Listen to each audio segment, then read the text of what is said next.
Every employee is different, but how do you attach a dollar amount to those differences?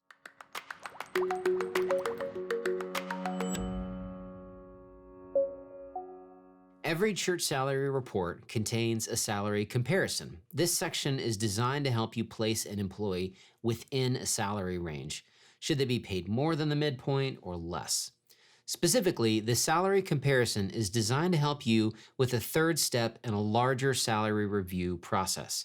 To learn more about those 3 steps, check out our How to Use Your Report video. In the salary comparison section, every number is an average or a mean, not a median.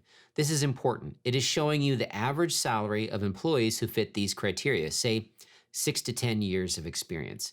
These tables are pretty self-explanatory, but as you look through them, you may notice a few things. For starters, you may see some dashes. This means that there isn't enough data to produce a useful average.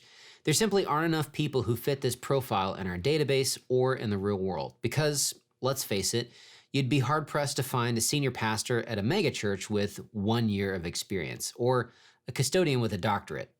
Sure, it could happen, but those employees are the unicorns of ministry. If you see a dash, it's worth asking why.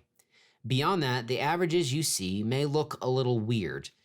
We expect to see people with higher levels of experience and education earn a higher salary. Unfortunately, the averages in your report may dip or spike when you hit a certain level of experience or education. They may look weird. What is going on? First, there may be just enough employees that fit this profile, but not enough to create an average that fits well with the other levels. For example, there may be only 7 senior pastors with associate degrees at 2,000 member churches. That's enough to produce an average, but not enough to give us a neat, clean trend. Second, these averages may be telling you about something counterintuitive or potentially unfair that's happening in the church labor market. For example, we sometimes see the doctorate average for pastors dip. These pastors may end up taking on a second job teaching at a local Bible college.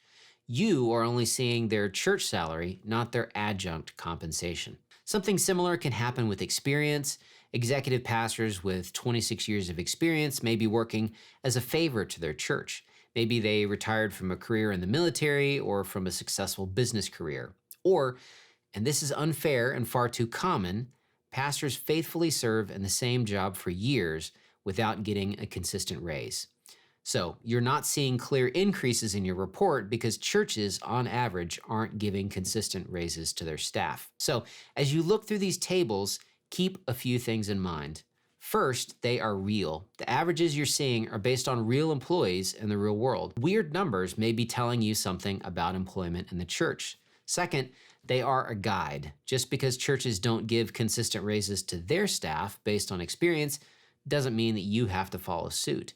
These numbers are a snapshot. They don't have to function like handcuffs. Where they are helpful, use them to place employees within a salary range. Where they are weird, set a better precedent at your church.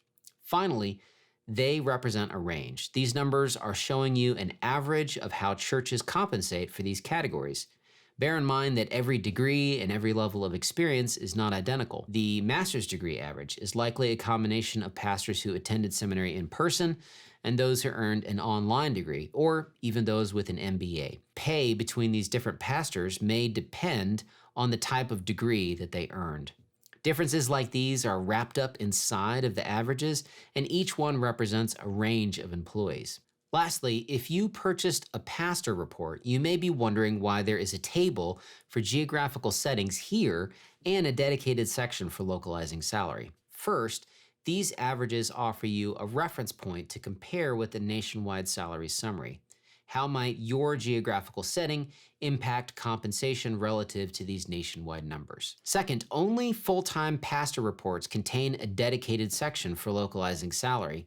This set of geographical averages offers a crucial data point for part-time and non-pastoral reports. One of the reasons why church salary exists is to help improve the pay of pastors and church staff. These averages tell us things about the church labor market, and sometimes that message is that things need to change.